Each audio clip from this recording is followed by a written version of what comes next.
A New Zealander convicted of smuggling 1.7 kilos of methamphetamine into Indonesia last year has been found with drugs in his prison cell. Antony De Malmanche, who escaped the death penalty and is now serving a 15-year prison sentence, claimed he'd been set up as a drug mule by an online girlfriend. This afternoon I spoke with his New Zealand lawyer, Craig Tuck, and asked him what had been found in the cell.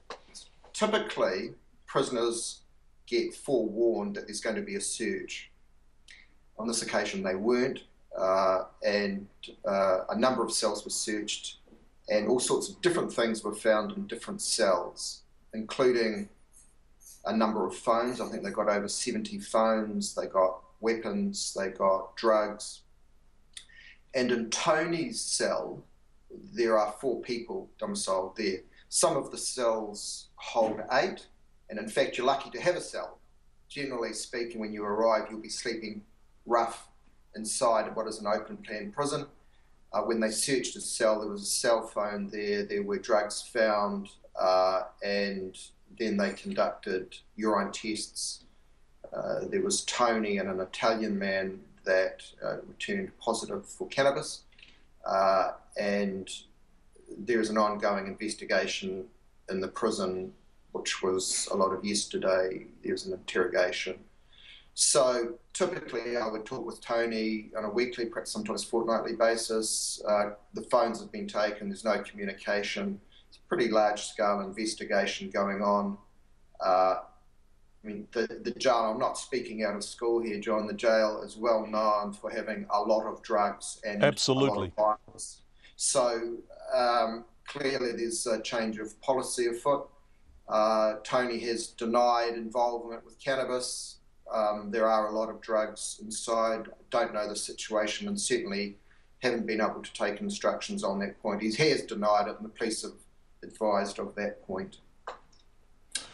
So Craig, what are the risks Tony runs? Because in Indonesia they can go back, and they do occasionally go back and re-sentence for the original offence, don't they?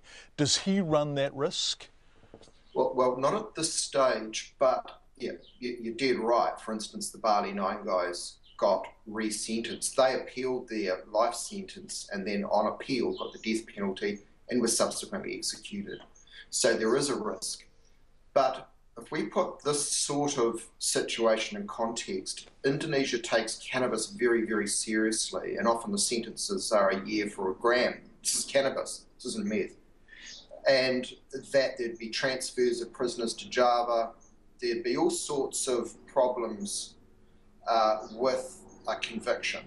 Now, concerning in this situation is the political backdrop. So there's a whole backstory to cannabis in Indonesia, the way that cannabis was used to fund political parties and so on and so forth. And on top of that, there's the discourse that is trotted out, rightly or wrongly, that foreign drug dealers are colonising Indonesia, and the pushback is from the Indonesian government, from the enforcement agencies, and that really adds salt to the wound, I guess, if you've got somebody jailed for serious drug trafficking offences. Then there's further drugs found, and clearly with all the cell phones they've taken, of which there are dozens taken, that they are exploring that avenue as well. So at this stage we don't really know, but the evidence coming from the enforcement side of things and from our own contacts on the ground there aren't particularly pleasant at this stage. It's Craig Tuck, the New Zealand lawyer who's represented Antony De Malmanche.